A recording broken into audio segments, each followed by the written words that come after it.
Wait ലോസിന് വളരെ നല്ല ഒരു ടൂളാണ് യോഗ എന്ന് പറഞ്ഞാൽ. പക്ഷേ നമ്മൾ ഈ പറയുന്ന കണക്ക് പെട്ടെന്ന് പെട്ടെന്നുള്ളൊരു വെയിറ്റ് ലോസ് യോഗയിൽ സാധ്യമല്ല. കാരണം അങ്ങനെ ചെയ്യാൻ പാടില്ലേം താനും. അതായത് പെട്ടെന്ന് ഒരാളുടെ വെയിറ്റ് പെട്ടെന്ന് കുറയുകയോ പെട്ടെന്ന് കൂടുകയോ ചെയ്യുന്നത് ശരീരത്തിന് നല്ലതല്ല എന്ന് നമ്മുടെ ശരീരശാസ്ത്രപരമായിട്ട് അത് പറഞ്ഞിട്ടുണ്ട്. അതുകൊണ്ട് തന്നെ വളരെ ഘട്ടമായിട്ട് വെയിറ്റ് കുറയ്ക്കുക എന്നുള്ളതാണ് നല്ലത്. ആ ഒരു രീതിയിൽ യോഗ അതിൻ്റേതായ മുഖ്യമായൊരു പ്രഭാവം യോഗയിലുണ്ട്.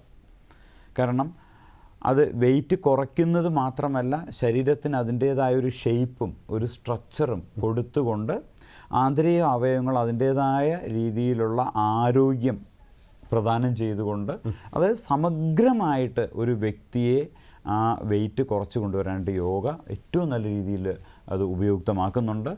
പ്രധാനമായിട്ട് നമ്മുടെ നാച്ചുറോപ്പതി ഹോസ്പിറ്റൽ ഇവിടെ വർക്കലയിലായിരുന്നാലും ഒറ്റപ്പാലത്തായിരുന്നാലും ഉള്ള ഗവൺമെൻറ് നാച്ചുറോപ്പതി ഹോസ്പിറ്റലുണ്ട്, പുനലൂർ ഗവൺമെൻറ് നാച്ചുറോപ്പതി ഡിസ്പെൻസറി ഉണ്ട്. ഇവിടെയൊക്കെ തന്നെ അതിന് പോരാഞ്ഞിട്ട് പലവിധ സംവിധാനങ്ങൾ കേരള ഗവൺമെൻറ് അല്ലെങ്കിൽ ഗവൺമെൻറ് ഓഫ് ഇന്ത്യയൊക്കെ നമുക്ക് തന്നിട്ടുണ്ട് യോഗയെ നല്ല രീതിയിൽ പ്രയോജനപ്പെടുത്താനായിട്ട്. അപ്പോൾ ആ കേന്ദ്രങ്ങൾ വഴി നമ്മൾ പോവുകയാണെങ്കിൽ ഈ വെയിറ്റ് കുറയ്ക്കാനായിട്ടും ശരീരത്തിന് നല്ലൊരു ഷേപ്പും സ്ട്രക്ചറും കൊണ്ടുവന്ന് ആ ആരോഗ്യം ശരീരത്തിനുള്ളിൽ നിറയ്ക്കാനായിട്ടുള്ള നല്ല ഒരു പ്രഭാവം യോഗയ്ക്കുണ്ട്.